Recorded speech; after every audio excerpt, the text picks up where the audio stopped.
Hello বন্ধুরা, সবাই কেমন আছেন? আশা করি ভালো আছেন, আমিও ভালো আছি। আজ আমি কচুর লতি রান্না করব। আমি আমার মতো করে রান্না করব, আপনারা আপনাদের মতো করে করেন। একবার এইভাবে করে দেখবেন, অসম্ভব সুন্দর হয়, স্বাদ দ্বিগুণ বেড়ে যায় এইভাবে করলে। আর এই ছাড়ানোর ভয়ে অনেকে খেতে চায় না, ভালোবাসে অথচ করতে পারে না এই ছাড়ানোর ঝামেলার জন্য। কিন্তু এর কোনো ঝামেলা নেই, একদিন বা দুদিন রেখে দেবেন বন্ধুরা। লতি বাজার থেকে কিনে এনে দেখবেন, এই দেখুন, হাত দিয়ে ডললেই আপনা আপনি এর খোসা উঠে যাবে, অসম্ভব সুন্দর। এইভাবে আমি সবগুলো বঁটিতে ঘষে ঘষে খোসাগুলো ছাড়িয়ে নিয়ে টুকরো করে কেটে নিয়ে ফিরে আসছি। দেখুন কত সুন্দরভাবে খোসাগুলো সব উঠে গেছে, কত সুন্দর দেখতে লাগছে। এইভাবে আমি সব টুকরো করে নেব, খোসাগুলো ঘষে ঘষে তুলে নেব, নিয়ে টুকরো করে নেব, নিয়ে ফিরে আসছি। আমাদের পাশেই হরিনাম সংকীর্তন হচ্ছে জগন্নাথ দেবের, তাই আওয়াজ আসছে বন্ধুরা। দেখুন, কীর্তনের আওয়াজ পাবেন।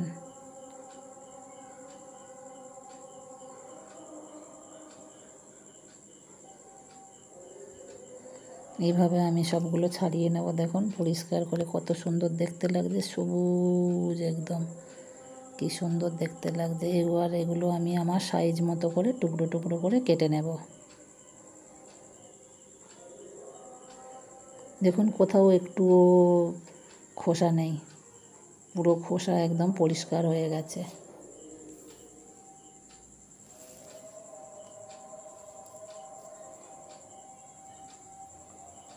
এদিকে আমি গরম জল বসিয়ে দিয়েছি লবণ আর হলুদ দিয়ে। জল তো ফুটে গেছে, লতিগুলো দিয়ে দিলাম, একটু ভাপিয়ে নেব।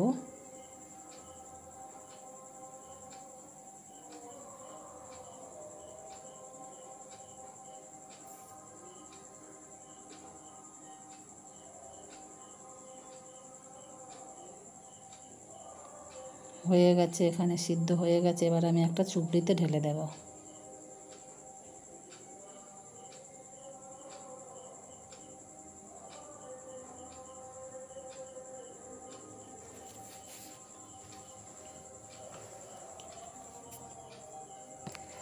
এদিকে লতি বানানোর জন্য একটা মশলা বানিয়ে নেব। এখানে আমার কাঁচা লঙ্কা আছে, পোস্ত আছে, আর টমেটো আছে, একটু তিল আছে। মশলাটা তো পেস্ট করে নিচ্ছি। এদিকে আমি কড়া বসিয়ে তেল চড়িয়ে দিয়েছি, শুকনো লঙ্কা কালো জিরে ফোড়ন দিয়েছি, রসুন ফোড়ন দিয়েছি, থেতো করা রসুন। ভাজা ভাজা হয়ে গেছে, এবার আমি পেঁয়াজ কুচি তুলে দেব। পেঁয়াজ কুচিগুলো একটু ভাজা ভাজা করে নেব।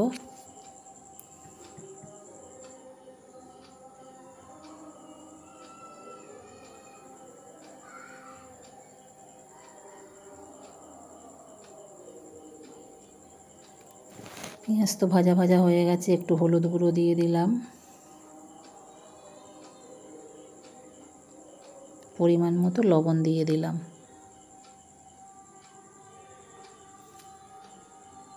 দিয়ে ভালো করে নাড়াচাড়া করে মিশিয়ে নেব।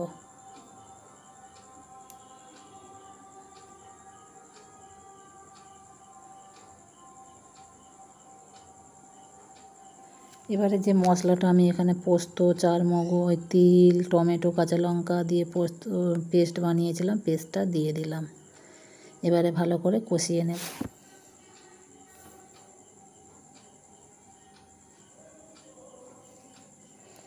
মশলাটা ভালো করে কষিয়ে নেব।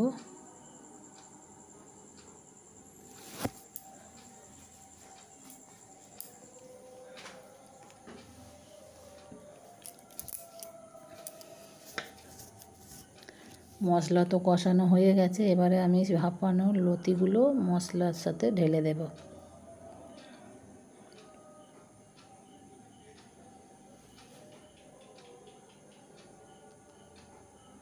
ভালো করে মিশিয়ে নেব। এদিকে আমি চিংড়ি মাছ খোসা ছাড়িয়ে লবণ হলুদ মাখিয়ে রেখে দিয়েছি কাঁচা অবস্থায়। চিংড়ি মাছ ভাজিনি, আমি তরকারির চিংড়ি মাছ ভাজি না। কষানো হয়ে গেছে, একটু চিনি দিয়ে দিলাম, একটু কাশ্মীরি লঙ্কার গুঁড়ো দিয়ে দিলাম, আর চিংড়ি মাছগুলো দিয়ে দিলাম, কাঁচা চিংড়ি মাছ দিয়ে আবারও ভালো করে মিশিয়ে নেব।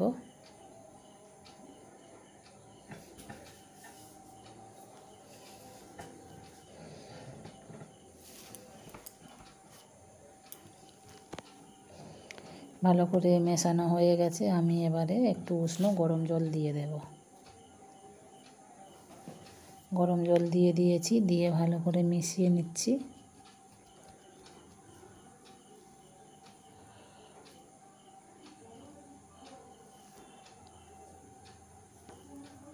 কত সুন্দর দেখতে লাগছে দেখুন বন্ধুরা, খেতেও দুর্দান্ত হয়েছিল।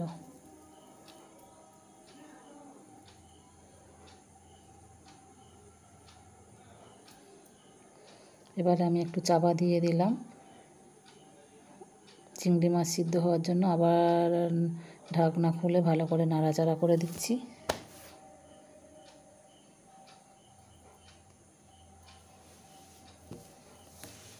নাড়াচাড়া করে আবারও ঢাকনা দিয়ে দিলাম, দিয়ে কিছুক্ষণ পর আবার ঢাকনা খুলে নাড়াচাড়া করে দেব। কত সুন্দর দেখতে হয়েছে দেখুন বন্ধুরা, এক থালা ভাত নিমেষেই শেষ হয়ে যাবে। যে খায় না সেও খাবে আঙুল চেটে। অসম্ভব সুন্দর খেতে লাগে বন্ধুরা। এইভাবে একবার পোস্ত চিংড়ি মাছ দিয়ে কচুরলতি বানাবেন। আপনারা তো আপনাদের মতো করে বানান, সুন্দর হয়। একবার এইভাবে করে দেখবেন, স্বাদ দ্বিগুণ বেড়ে যাবে। অসম্ভব সুন্দর লাগে বন্ধুরা। এইভাবে পাশে থাকবেন, সাথে থাকবেন। নতুন বন্ধু হলে আমার চ্যানেলটা সাবস্ক্রাইব করার অনুরোধ রইল। পাশে থাকা বেল বাটনটা প্রেস করে রাখবেন, যাতে আমি ভিডিও আপলোড করলে আপনাদের কাছে পৌঁছে যায়। আপনাদের সহযোগিতায় আমি এগিয়ে নিয়ে যেতে পারি আমার এই ছোট্ট চ্যানেলটা। সবাই ভালো থাকবেন, সুস্থ থাকবেন, এইভাবে পাশে থাকবেন।